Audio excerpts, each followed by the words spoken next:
amigos, hoy nos acompaña el expresidente de Ecuador, el señor Lucio Gutiérrez. Su mandato duró solo 2 años, derrocado en el 2005 por los llamados forajidos, término utilizado por él mismo. Salió de Carondelet por los techos a bordo de un helicóptero ecuatoriano del ejército. Finalmente, luego de estar exiliado en varios países, decide regresar a Ecuador, terminando en una cárcel por posible desestabilización a la seguridad interna del país. Sin embargo, se ha postulado en 2 ocasiones sin éxito y en las próximas elecciones será la tercera ocasión en la que veremos su fotografía en la papeleta presidencial. Bienvenido a La Data, señor Gutiérrez. Muchísimas gracias por la oportunidad, pero lamentablemente se siguen repitiendo las mentiras que dijo la prensa ecuatoriana, porque en mi gobierno, como decreté la austeridad, no les di pauta a los medios de comunicación. Entonces tergiversaron las verdades. Esta es la verdad del golpe de Estado en contra de Lucio Gutiérrez. La publica El Universo el 31 de marzo del año 2004 con el título Lo que cobró. Y dice el periódico El Universo, Lucio Gutiérrez recuperó 251 millones de dólares de la cartera incobrable. ¿Qué quiere decir esto? Que en el gobierno de Lucio Gutiérrez, el único que se atrevió a cobrar la plata a la oligarquía corrupta, a los banqueros, fue mi gobierno. 5 banqueros estuvieron presos, recuperé más de 1.000 millones de dólares de los 8.000 que se robaron los banqueros por el feriado y el salvataje bancario, e incautamos bienes a la oligarquía corrupta del Ecuador, que se acostumbró a hacer créditos de la Corporación Financiera Nacional y simplemente no pagar, porque nunca hubo un presidente como Lucio Gutiérrez que les ponga en el puesto. Entre los bienes incautados, recordarán ustedes que se incautó al hermano del expresidente León Febres Cordero. Esto irritó a la oligarquía ecuatoriana, que compraron a los generales y vicealmirantes del mando militar del año 2005, quienes me quitaron el respaldo y se cayó el gobierno. Y luego enviaron a 2 generales con 40 soldados armados a que me saquen a la fuerza de mi despacho, me lleven a la terraza de Carondelet y me lancen dentro de un helicóptero. Al piloto del helicóptero yo le decía, lléveme a Riobamba, a la Tacunga, le daba varias alternativas. ¿Qué me decía el piloto? Tengo la orden del mando militar de llevarle al aeropuerto Mariscal Sucre. ¿Y a qué me llevaban al aeropuerto Mariscal Sucre? A que me linchen, a que me maten, a que no quede nada de Lucio Gutiérrez para que suba el vicepresidente Alfredo Palacio. En algún momento habrá que pedirles cuentas a los generales, porque ¿cómo sabían los manifestantes que, según el periódico El Universo, entre los manifestantes habían gente infiltrada de las FARC, habían cubanos, habían terroristas locales? ¿Cómo sabían ellos que al presidente de la República le iban a llevar al aeropuerto Mariscal Sucre, cuando lo lógico, lo obvio era pues que al presidente le lleven a una unidad militar? Miren lo que publica el 24 de abril del año 2011. Yo siempre hablo con documentos. En el periódico El Universo. En el golpe contra Lucio Gutiérrez hubo un mosaico peligroso financiado por el gobierno de Venezuela, las FARC, cubanos y terroristas ecuatorianos, para oponerse a la firma de los acuerdos comerciales con los Estados Unidos y con la Unión Europea. Una vez que le sacan a Lucio Gutiérrez... Señor vicepresidente, le hago la pregunta aquí concreta. Sí. ¿Usted dice que en su gobierno no hubo corrupción?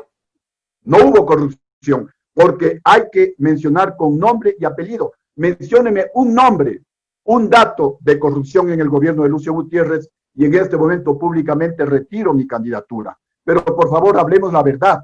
¿Por qué usted fue a la cárcel? ¿Por qué fue detenido? A mí nadie me detuvo. Mire cómo se miente.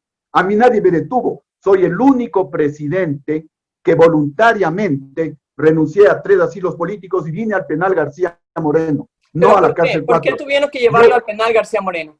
Yo vine a entregarme ante las calumnias de la oligarquía corrupta ecuatoriana, porque después del golpe dado por los generales, los 5 banqueros salieron libres, devolvieron los bienes que yo había incautado a la oligarquía corrupta del Ecuador y no han vuelto a cobrar $1. Eso es lo que hay que investigar, $1 de la plata robada. Y me acusaron de que tenía cuentas en los bancos, de que tenía pozos petroleros, de que tenía haciendas por todo lado, inclusive por Quinindé, que mi familia tenía condominios, bueno, una serie de mentiras. 94 juicios tuve.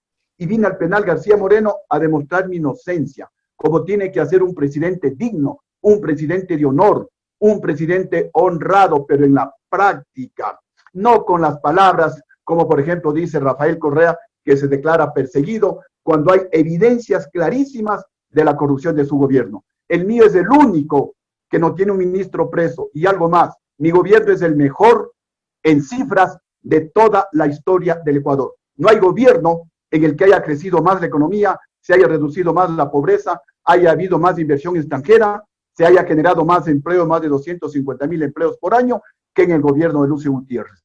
El único gobierno que reduce la deuda pública total, el de Lucio Gutiérrez. El único gobierno que deja dinero ahorrado, y en mi periodo presidencial alrededor de 8,000 millones de dólares, el gobierno de Lucio Gutiérrez. Lo dicen los organismos los organismos correspondientes y también la prensa. Mire lo que dice El Comercio, publicado el 26 de febrero del año 2012. En realidad, cuando Lucio Gutiérrez era presidente, nunca se subieron los impuestos. Para ser exactos, hasta se bajó unos pocos de aranceles. Cuando Lucio era presidente, la pobreza cayó más rápido que en toda la historia del Ecuador, 4 puntos por ciento al año. Esto es lo que no se le ha dicho al pueblo ecuatoriano, porque obviamente en el gobierno de Lucio Gutiérrez no se pautó, no se pagó a los medios de comunicación. ¿En su gobierno hubo nepotismo?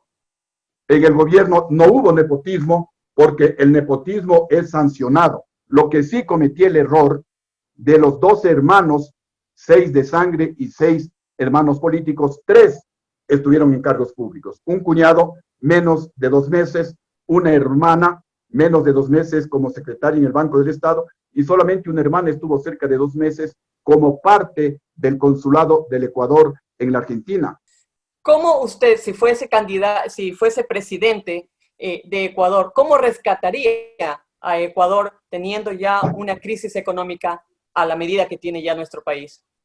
A ver, sobre el tema de la corrupción que nos irrita, nos indigna a todos los ecuatorianos, vamos a hacer una mega consulta en el primer mes de mi gobierno, si así lo decide el pueblo ecuatoriano. En esa mega consulta aprobaremos una nueva constitución para rescatar la honradez, para rescatar la decencia, porque esa nueva constitución, quitándole atribuciones a la Contraloría, están preparando la corrupción en nuestro país. Y también el marco constitucional para aprobar un nuevo Código Orgánico Integral Penal y sancionar con cadena perpetua para todos los políticos ladrones y para los funcionarios públicos que se roben el dinero del pueblo ecuatoriano.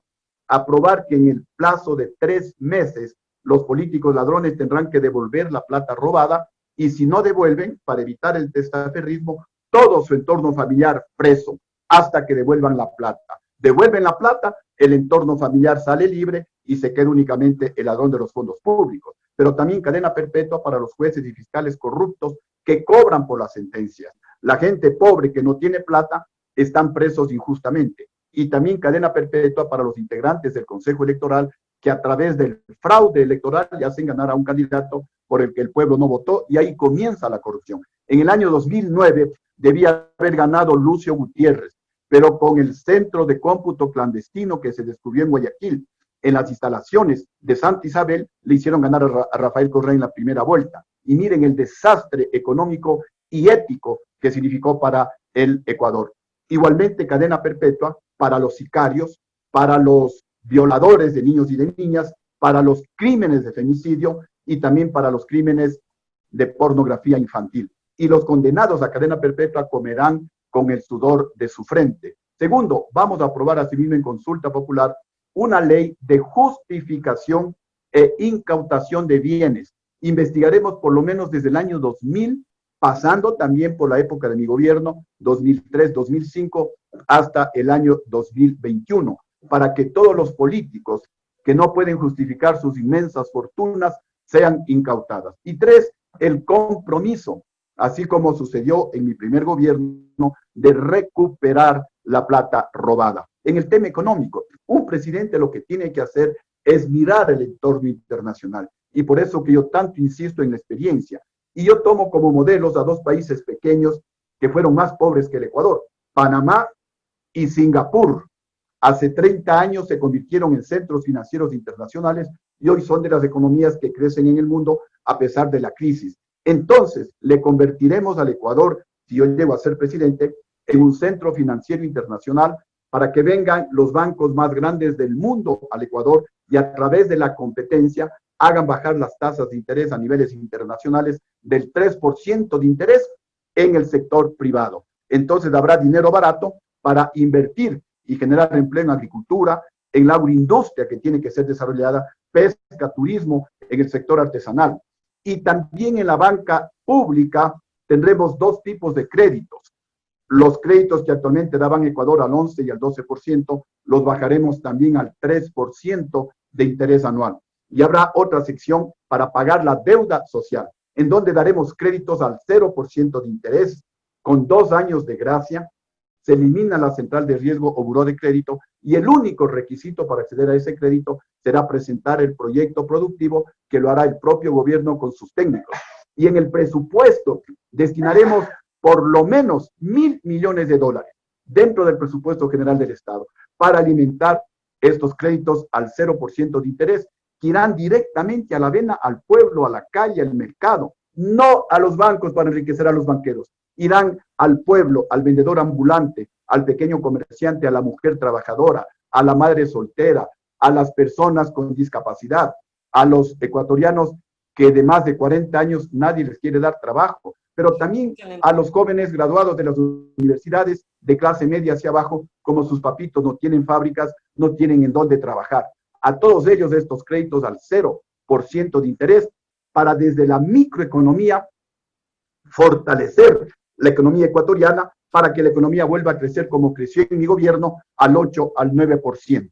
Como usted lo comentó hace un momento, los ecuatorianos están cansados de los políticos mentirosos, corruptos y llenos de un plan maravilloso que a la hora de la hora no se cumple. Sin embargo, queremos agradecerles por su tiempo y por habernos aceptado esta invitación a la data. Señor Gutiérrez, le deseamos éxitos en su campaña política y que pueda recuperarse también de su salud. Muchas gracias. Muchísimas gracias a usted, Carlita, y sobre todo muchísimas gracias por esas preguntas que me permiten aclarar la verdad al pueblo ecuatoriano, que especialmente los jóvenes de 35 años hacia abajo no conocen la verdad de que el gobierno de Lucio Gutiérrez en cifras es el mejor de toda la historia del Ecuador. Muchísimas gracias, muy buenos días y espero pronto recuperarme para estar en la lucha diaria con todos los ecuatorianos.